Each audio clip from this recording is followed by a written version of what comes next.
Minus 10, 9, 8, 7, 6, 5, 4, 3, 2, 1, 0. Welcome back, everybody, to the Get Back Podcast. I'm your host, Damian Dustin, here with Aiden Jones. Welcome back, ladies and gentlemen. and welcome to episode 56 of the Get Back Podcast. Finally we took back. a little Finally hiatus. back, Yeah, man.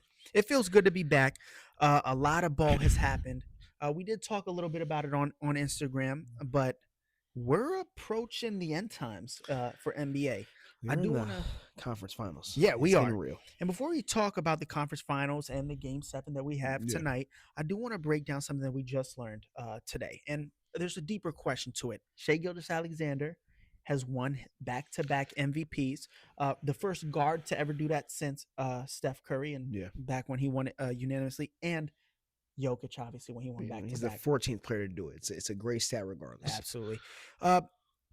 Do you think he deserved it? That's my first question. That's where I'll start off. I'm going to be fair.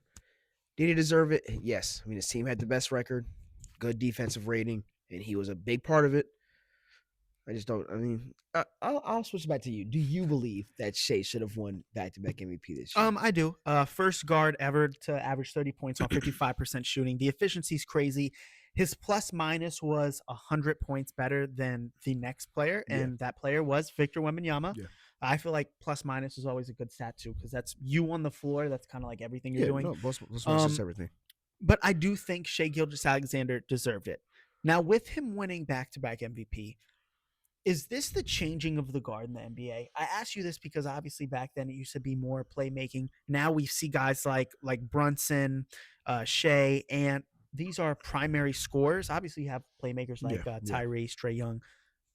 But to be a successful guard in this league, do you have to be score first? No, because we've seen Tyrese Halliburton last year almost carry his team to a championship without being a score first person. Shai's game cannot be replicated. Like, I mean, he put up how many games in a row of 20 points? He averages basically 30 points per game. He has great defense. He can pass out. He also has a great team. So, I mean, some of the stuff that he did this year and the year previous, you can't replicate his game. Like, he has a pretty game. So, I don't think that this is going to be like the new face of the guards. It's just something that Shai is doing at an excellent well. No, I totally agree. While I do agree that Shai's game can't be replicated, I do think, listen, Tyrese, that was a great run that they went on. I do think to be a successful guard, to at least win a championship, I think you do need to have that score first mentality. I take a look at the teams, the last couple teams remaining. When I look at the point guards, you have Cade Cunningham, Shai Gilgeous-Alexander, and Jalen Brunson. You said Jalen Brunson, though. Jalen Brunson is a score first. At first, he was a score first for the first 75% of the whole season. When he started putting up about 10 to about 15 assists a game almost, that's when the Knicks started looking pretty better. Yes, but I still believe he's a score first guard. Because when you look at Cade Cunningham, Shai Gilgeous, and Jalen Brunson, those are the top 3 scorers in this year's postseason. Something they also have in common is that they're all still in the playoffs. Right. But yeah, nonetheless, Shai Gilgeous-Alexander, back-to-back MVP. I do have a question before we go. Go ahead. If Shai's taken off the OKC, what's the record? Where do they sit in the West? They would make the playoffs. Not play-in, playoffs. They'd make playoffs. As for the seeding, what would be their seeding? 6. Probably 6 or 5. They would be a 6 seed. 6 or 5. If Shai gets taken off of that team. 6 or probably 5. Because I'm also putting into account the other injuries that they have. I just said if Shai's off of the team, what would they be? So that's including J-Dub, Chet. So J-Dub, J-Dub, Chet in a regular season where they'll probably still with one McCain, of them is bound to get Joe, banned up. And everybody's off the bench. Yeah, they'd be like a 5th seed in the West. I mean, in the West. The worst they would be a 3rd or 2nd seed. If we take off, because this whole MVP race this year was actually one of the best ones we've had in a while. We had about 5 people, not saying that they were going to deserve it. We had 5 people really competing. You take Cade off of Detroit, what happens? They may be a playing team. Maybe. You take Wemby off of the Spurs. I think they would still go to the playoffs. Probably like an 8th seed in the West. Like you're talking about in the West. Yeah, they'd be like an 8th, maybe an 8th, 7th seed. Jaylen Brown, you take him off. Luka was also in there. here's the thing. When you say Jay, I think the West is so different from the East. Though I think you take a player off the. I think if you take a player if you off. take Jaylen Brown off of the Celtics before Jason Tatum comes back, he just came back. Before that, they horrible. Not Okay. good. So Shea has the only team that if he gets taken off, they're still considered one of the best teams in the West. Okay, still one of the best teams in the Like I West. said, to me, at their worst, they would be a 3rd or 2nd seed if you take Shea off of that team. No, I think the Nuggets are better than them. I still think. In the playoffs, have you guys lost a game yet? No, but Shea has played every game. Shea has played every game. I think the first series he averaged 29 points or something like that because he had those huge 2 games. Yeah, about 33. The bad ones. This Lakers series he averaged about 24.5, and that was because he had a nice 35-point game to end it off.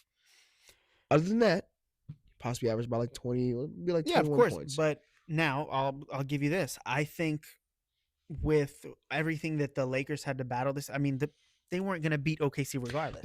That's the whole point. But when Shea's on the bench, they're still going on huge runs. He gets to relax and cheer his team on as they're just killing people. It's not the same for a lot of other teams. That's what I'm saying. That's fair. That's fair enough. Did he deserve MVP? Yes, absolutely. Yes, he did. Moving on, I want to talk about a game that is tonight in the East. Yes, sir. Game 7 as the Cleveland Cavaliers play the Detroit Pistons. First of all, who's going to take that game? Honest answer or like biased answer? Honest. Come on. If I'm being honest, after watching Game 6, I'm possibly going to say the Pistons. It looks like Duren has finally unlocked, I don't know, whatever mindset thing he had before where he was just not putting in the effort. He kind of unlocked that. And their team is looking like they're ready to kind of finish the series off. If the Cavs can somehow push through and get offensive rebounds, maybe they have a chance. I would agree. I have the Pistons winning at 7, but winning tonight. My question to you would be this. If the Cleveland Cavaliers lose, is this a question about Donovan Mitchell's legacy? Do we start to talk about his legacy at all, or is this loss still something that we're kind of just going to sweep under the rug? I don't know if it's a talk about his legacy, but will it be a lot of more questions about the Cavs team in general? Yes. That was actually going into my next question. Yes, because I think people forget that we are a second apron team. Like we are, I think it's like 26 million or something like that. Like we are, what is it? The third. I think Boston was first. Somebody else second. Then now we're gonna be the third. You're gonna be next too. But it'll get blown up. I'm talking about Allen may be gone. Mobley could be gone. Strus, who's been playing amazing, he could be gone. This morning, of course, we wake up to Donovan Mitchell trade talks, possibly to the Rockets and stuff like it's all gonna get blown up, no matter what. What do you think Cleveland? Like I said, if a loss does happen, who do you think needs to go out of those 3, or do you think you package that up for a superstar? It depends on what superstar we're talking about. Like if you can get a Giannis, Mobley, and whoever else you possibly need, Mobley is Strus. Good luck for Giannis. Mobley, Strus, 2 first rounds. Yeah. Even though, like I said, Strus has played phenomenal, amazing, phenomenal. But yes. I think that's also just because he's a hot cold guy. I don't think. Listen, Max is once a great again, player. It goes back to effort. Like his defense is great. Like I'm saying, I think Duren only had about 13 and 9, but even though the numbers look kind of similar to what he was putting up before, it's all about effort. Like you could tell that he actually wanted to be their big man, the all-star big that he was, the all-NBA player that he was. I think what really, just the thing that really hurt Cleveland is they were such in a weird spot with not their roster necessarily, but I think just finding out like the guard thing. When they traded Darius Garland, I was like, okay, Harden and Mitchell, I can kind of see it. I see it now kind of working here and there. Yeah. Well, I mean, I honestly thought, I didn't think the bigs were, I think it's the guard. I think it's a guard problem. And I don't think it's a Don problem. I think you really need to put somebody next to Don that will match Don's game. But that's the thing. Harden matches Don's game. I don't think he does. I'm not really. Why did Don specifically ask for Harden? That like that's why he went to the Clippers. Of course, it was random ass trade, but that's because that's who Don wanted. And if you watch the game, they fit. I mean, like when Don doesn't want the ball. At times when Don doesn't want the ball, I just think somebody else. Like who? I'm saying, are you talking about like you want like somebody that's not a guard where Don should just be like the primary guard? Because I think a lot of times Don doesn't like carrying up the ball. Don doesn't like that, but that's why Don wouldn't have to with a guy like Giannis.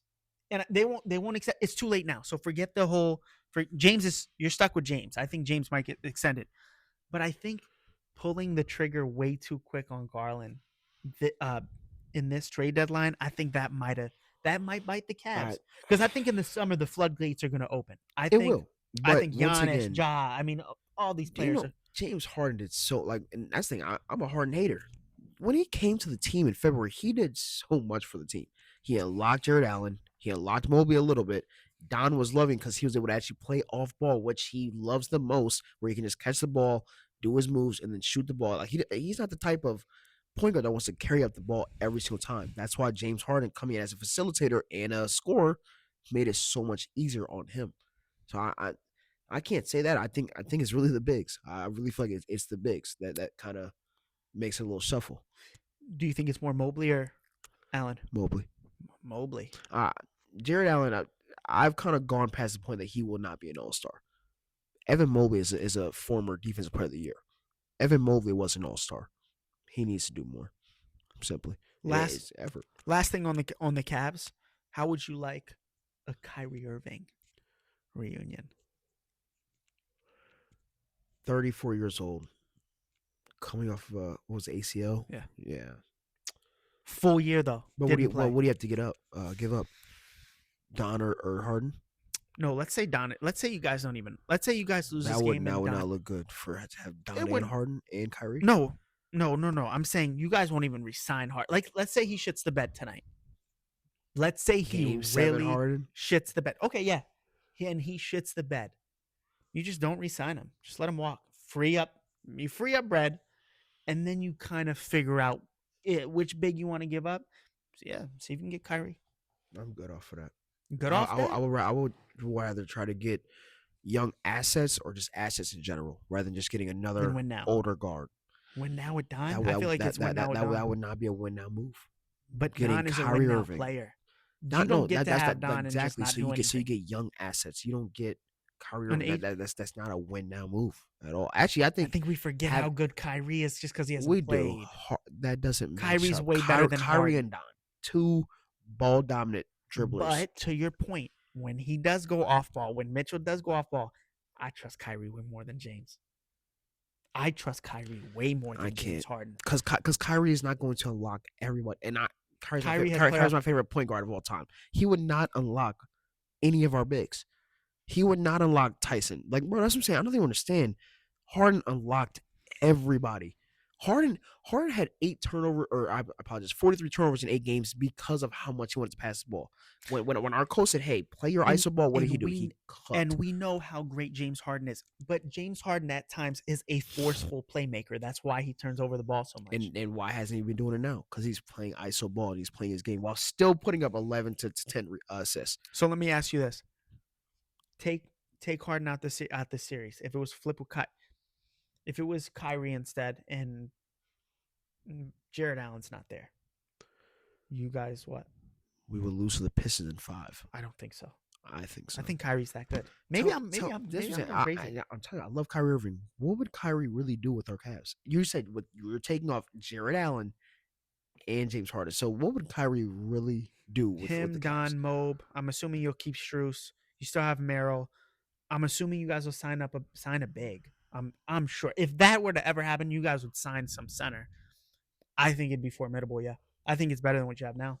You're going to keep most of your bench. Most of the bench for the Cavs are going to be here. But here's the problem. This is why the Cavs need to win this game tonight. I think that it's so important for the Cavs to win this game because guess what? Believe it or not, even how much they've struggled the entire playoffs, I think they have a chance to beat the Knicks just because the Knicks make their own errors. OG still suffering the hamstring injury. We don't know really. A lot of time of rest though. A lot of time of rest, but it's a hamstring. Oh, yeah. If they rush him back, then it's over. Yeah. Cleveland could be sitting in a finals.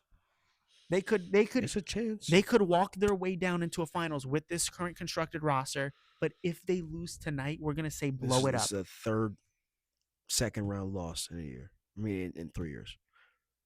You would have to blow it up. You would have to blow it up. Which is crazy. Moving on. Cavs in 7.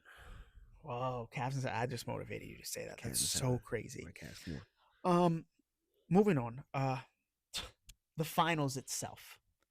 And I don't This mean will the be better finals. than the finals. Yes, it I'm will. not, and I'm not saying this is the actual finals, but we know the winner of this will probably most likely be in basketball eternity forever. I got to get your takes on this one first, man. Really? Okay. I do. Like you said, this is going to be a finals in itself with the Thunder versus the Spurs for Western Conference Finals. We don't really have to talk about what the Thunder did to the Lakers. We already kind of did. Yep. The Spurs handled the Wolves in fashion. We'll say they killed them. Oh, absolutely. This is going to be a great series. Who do you have possibly winning this one? And we're going to break it down because there's so many different pieces and parts that go into this one. And it was so hard for me because I tried my hardest not to be biased, and I really sat and I thought to myself, who's going to win?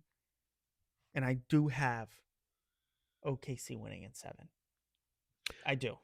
In my heart of hearts, I truly believe that. Does that come with an SGA scoring level going back up to how it was possibly like in the regular season, or is this like a full? I think it's going to be a full mantle of Oklahoma. Just their depth and everything. I actually think the game plan here for OKC is the Spurs are going to play their 9. Yeah. We're going to play our 13. And we're going to play tenacious defense, and we're going to be more fresh than you are. So you think that the OKC has a deeper team in general? Oh, absolutely.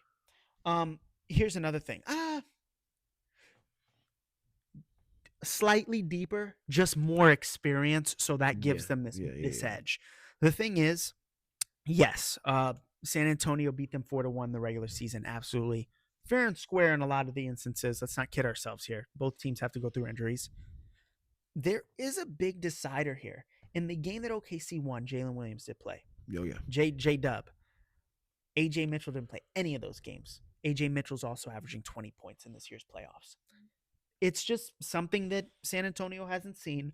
I do believe AJ Mitchell is that good of a guard to make a difference in this series. And Chet's going to have to step up tremendously.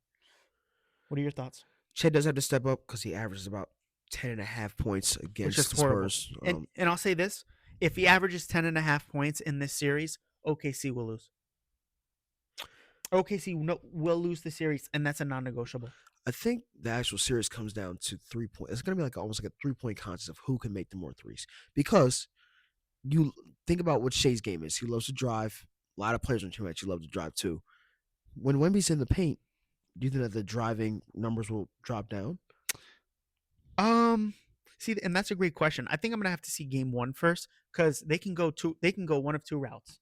We're scared of Wemby. We're just gonna take jump shots. Or you know what?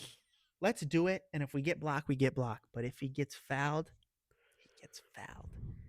And listen, everybody loves talking about how OKC gets the whistle. They both get whistles, both teams. If you're OKC and you want to buy into that narrative, now's the time. Yeah, try to foul bait Wemby. And sounds horrible, but he is the greatest. Horrible, bro. He is the greatest defender in NBA history in his 3rd year already. Nobody's close. He's better than Shaq was defensively, and I don't care what anybody else says. Wemby is the greatest defender. Nobody goes into the paint, which is ridiculous. You think he's the greatest defender of all time? Yeah. Yeah, when it's all said, yeah. Talent-wise, yeah. Of course, he doesn't have the accolades. I mean, apparently, Rudy's the greatest defender of all time. He has 3 DPOIs, or 3 or 4. 4, which is ridiculous. But, I mean, he's tied with 3 other players. Yeah, but Wemby will have more when it's all said and done, so it doesn't matter. So, Wemby's going to have more different players than years. Yeah, he might. Ben Wallace and Rudy. Yeah, he might. Yeah. He just won the youngest one. Yeah. In his 3rd year. Yeah, unanimously, too. Unanimously, yeah, and it wasn't close.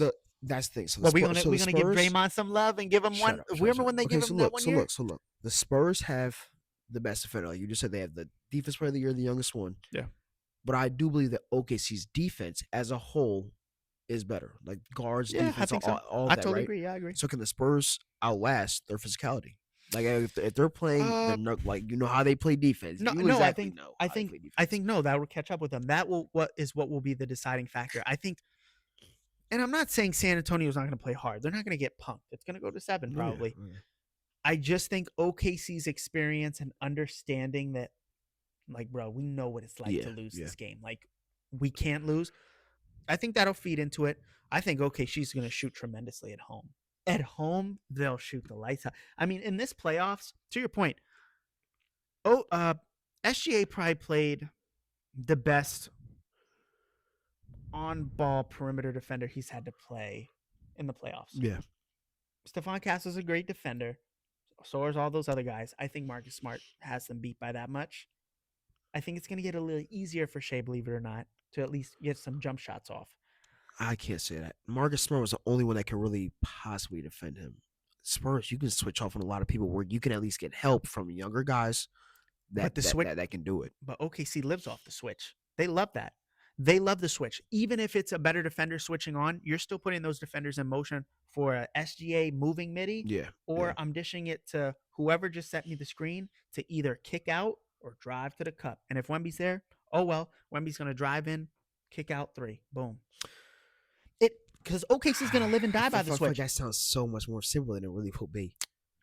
It does, but that's just on the switch. If they do switches, it's gonna be switches regardless. But I'm sorry, if you switch if it's like Stephon Castle's on SGA and they get a switch for Dylan Harper, it's food time. Okay, I have 2 players for OKC that I want to ask if they will actually show up. Is AJ Mitchell going to show up the way that he has in these past 2 series? I believe so. Because he has been going crazy. Yeah, I believe so, and I actually think he's going to be the X factor. X factor, like he has been. If I'm OKC, I would actually leave him in the starting lineup. I wouldn't change your starting lineup. I would have Dub come off the bench. His hamstring, use the hamstring as the reason why. And you can try it for the first game. And if the second you guys reason, lose, Jada will be starting next game. Sure. And the reason why you have him come off with the second unit too is because now SGA and Wemby sit, because you're assuming that's probably how they're going to break that down. Yeah. If they both sit, Dub is in a league of his own on the court. No disrespect. He's probably going to be the biggest guard on the floor when he's out there with the bench. 6'7". Yeah. So I think he'll have to do crazy stuff, but that's why AJ will start. Okay, so AJ Mitchell, he's going to show up. Will Chet Holmgren actually show up? No. Chet won't show up. Define show up. He'll do just enough to win the series. Average more than 10 points. Sure. First of all, what do you think that you need from him to actually be able to show up? Like 15 and what? 14 and a half, 10 and 3. And he's not going to do that. And he's not? I'm asking. I'm saying I think that's what he'll do. I think he'll be much better aggressively on the. I think he understands what this means. I can't let him. No disrespect. I can't let him bitch me. I can't just sit there and take that anymore. Which he loves to do that against Wemby. All right, we've broken down a lot of different pieces. Your final take of who wins this series? OKC in 7. I said it. OKC in 7. I just Spurs in 7. I'm not gonna lie, Spurs. You changed it, bro. No, chill out. If Wemby is in the paint, I don't see you guys love to drive. Shea loves to drive, but everybody loves to drive. That's so true. But OKC in the playoffs at least have shot much better from 3. And I'll say this. Who knows? Maybe I think Hartenstein might be unplayable in this series. Oh, and hold on. I don't mean unplayable in this series. I think Agent Duke Dennis is going to be unplayable. Not Hartenstein. No. Pause. No, that's literally not how it is. Jalen Williams, the other Jalen Williams will start because he's a stretch big and he can shoot the 3. He'll drive. Start? This is where this is going to be hard. Hart cannot start against Wemby. He's unplayable. He can play against Luke Cornett. Actually, Hartenstein against Luke Cornett is awesome. That's a great matchup for OKC. So your starting lineup is going to be Chet, Will, AJ Mitchell, Lou Dort, Shai Gilgeous-Alexander. Or let's be realistic. They'll probably start Dub. I'm not an idiot. That's what I'm saying. They'll probably start Dub. So pretend that they're starting Dub and Lou. Lou, Dub, Chet. And then AJ off the bench. That's a 6 Yeah, and Hartenstein. And guess what? When Cornette comes in, AJ and Hart can come in for that lob combo that they've been doing great on. But you cannot play Hart on the floor with Wemby. All 5 on the floor when Wemby's out there need to be able to shoot 3s. Need to shoot jumpers. Not that push shot. That push shot from Hartenstein will not fly against Wemby. He loves that shot. And will it fly against Wemby? Shot. No. It'll fly into the third row. It'll fly into the third row if he tries that shit. My bad. So it's going to have to be both Jalen Williams are going to have to be huge. And yeah, Hartenstein might have to be on the bench for this one, swallow his pride. But OKC in 7 still. Even with them making all those changes, I think they're genuinely making those changes to just upper hand, give themselves an upper hand against Wemby. That's all. It's not the team itself. Mano y mano, you take Shea Wemby off both them teams, OKC would probably wipe the floor with San Antonio. They'd probably sweep them. So that's probably gonna how it's gonna be. What's your next question, Casey? Moving on. I want to know now that we are down to these last couple teams, we got Cavs, OKC, Spurs, Pistons. Are super teams dead? Is the super team over? Is it now? Super team has been over for the past years because you know what? You just need a deeper team. Like your team has to be deep where almost all guys want to compete. It's not about just 2 or 3 guys now. Do you think it's the small market teams that are starting to be on the rise? I mean, OKC, Pistons aren't really small I can't market. say that. Pistons are not a small market. San Antonio's a small market. Are not a small. San Antonio is a small market. It's just a historic franchise, but it is a small market. San Antonio is not a small market team. Yeah, it is. So they're not. I consider San Antonio a small market. Consider them a big market. No. San Antonio, yeah. They're a small market team. Small market team. They are not a small market team. I'd San Antonio. That's a crazy. Let me just read. That's not crazy to say. They are. That's not crazy to say. And Cleveland as well. You look at Cleveland as well, who's also a small market team. Cleveland is a small market team. Do you think it's just coming down to just having the right GM, or do you think being in a place like LA or New York? That's what I'm saying. You're saying it's because of OKC. What other teams are really like small market? Cleveland, the Knicks. So the other 3 teams, the Knicks, Detroit's not a small market. Yeah, we look at other teams that were in the Minnesota. Minnesota's made a deep run all the time. Yeah. Denver's a small market team too. I don't know. Was Boston a small market? They just won 2 years ago. No, Boston's never been a small market. Okay. It's Boston, New York, LA. That's literally the big 3. That's the big 3, but there's still other big market teams. Like I really feel like San Antonio. Yes. Okay. But okay. But yeah, with hold on here. Do you think it's the small market? God, bro. I guess so. I thought the Spurs were a big market, but I'm looking up. They are saying they're a small market, so I guess though. I guess so. But like I said, I really don't think it doesn't matter like what market you have as long as your team is deep enough. Like if you have 5 to about 6 guys that really can compete and give you what you need on your team, then that's a good start. So when you look, speaking of, we'll actually go on. Speaking of big market team like LA, we wanted to talk about them a little bit. Yeah. A team that they kind of have depth. You have guys like Rui Hachimura, you have Vando, you have those other guys. What are they missing? It's not enough. It's simply not enough. Like you, who can they compete with? Can't compete with Minnesota. I don't think so. Can't compete with Denver. Healthy. With Luka playing, because if Luka plays, it takes away LeBron James. Whatever he did in the playoffs, like you wouldn't get that. You wouldn't get the 28-7. You would still get you would not get 28-7. No, you would not. No, but you would still get about good like LeBron. 20, you would get 22, maybe 7. With AR, it's not enough. If AR doesn't have a stinker, not enough. They're not competing with OKC. They're not competing with the Spurs. Most likely, possibly not competing with Denver either. It's not enough. What does a team like Minnesota need to do? And denied it. They need another superstar. Julius handles sucks.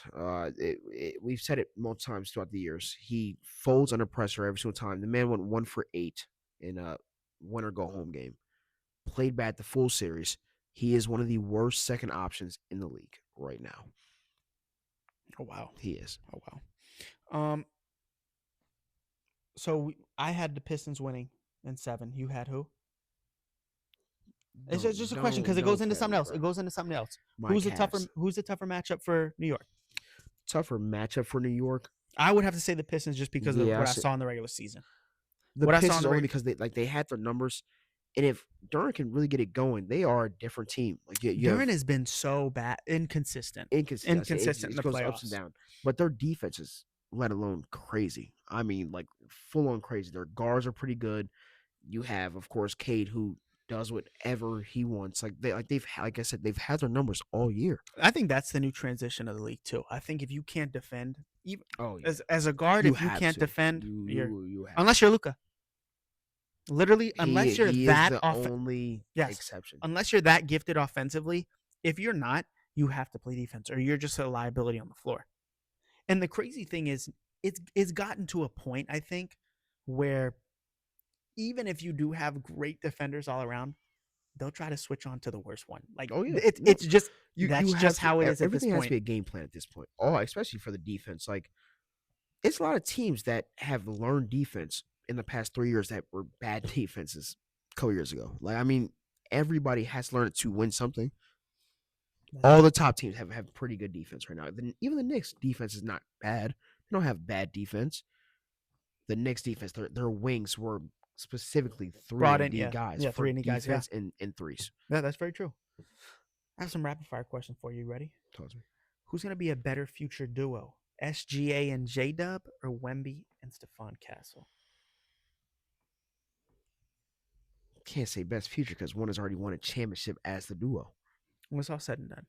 So all said and done, Stephon Castle is like a baby Jimmy Butler. So you're comparing a baby Jimmy Butler and Wemby. I'm gonna say possibly baby Jimmy Butler and Wemby. So Wemby and Castle.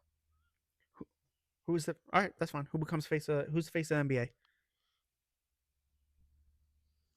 Face of the NBA. Yep. LeBron James. Still, at 41 years old, LeBron James is still the face of the NBA. LeBron James. It's possibly Shea. I mean, Shea is a back-to-back MVP. He won a championship. Averages basically 30. Like it's possibly Shea. Fair enough. He's the best team in the league. One team most likely to disappoint you next year. Next season, because we're too deep into this one. To most likely disappoint. Cleveland Cavaliers, bro. Really? I was gonna say Orlando. I think Orlando's gonna shit the bed and not even make the playoffs.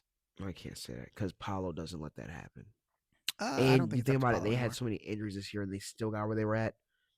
There was no way they don't go up from here. No way. Because I don't think that the Raptors or Hawks are like I think they're gonna be good. I would say one team to most likely disappoint next year could potentially be the Nuggets, especially if they offload players. I thought about the Nuggets, but I just think if they're making moves, Hold on, we're saying disappoint. We're not saying like failure.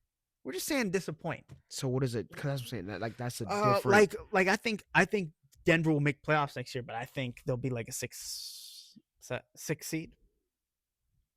This year they were what, fourth, and they got kicked out of the first. They got kicked out of the first round. So you're saying they're going to be worse than that? Because that's a disappointment if they're worse than what they were this year. Yeah. So they're going to get kicked out. Probably. If they don't fix the roster, that's what I'm saying. This roster, so as what are they not constructed, making the playoffs? Because they got kicked out of the first round. How do you get worse than that if you make the playoffs? They would make the play. They would just get. They would have a worse record. They would just have a worse record. That's not a disappointment. OKC has a worse record than they did last year, and their team is still very number 1 successful. seed though, and I'm saying that they would drop in seeding. They were the number 3 seed this year. They would be the 6 next year. Is what I'm saying. Not rapid fire enough for you. One player that's going to request a trade. Go. Oh my god, bro! That's what I'm saying. These are not rapid fire questions. Yes, it is. What's the player that who's the next superstar that you think's going to request a trade? Zion Williamson. Really? Ooh, Zion? Yeah, he needs out. Where do you think he'll go? I think Zion would look pretty in the East. I'm trying to figure out what East team he can go to that would actually fit his program.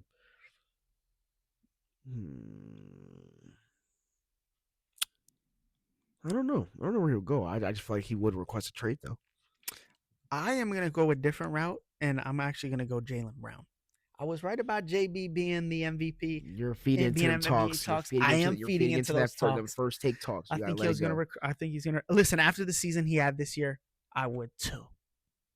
I would be number 1 too, and that's simply all. That's simply. I would request a trade. You wouldn't if you're JB. That would hurt his legacy, bro. It ought to be the one option that would hurt your legacy game. It depends where he goes. It would depend.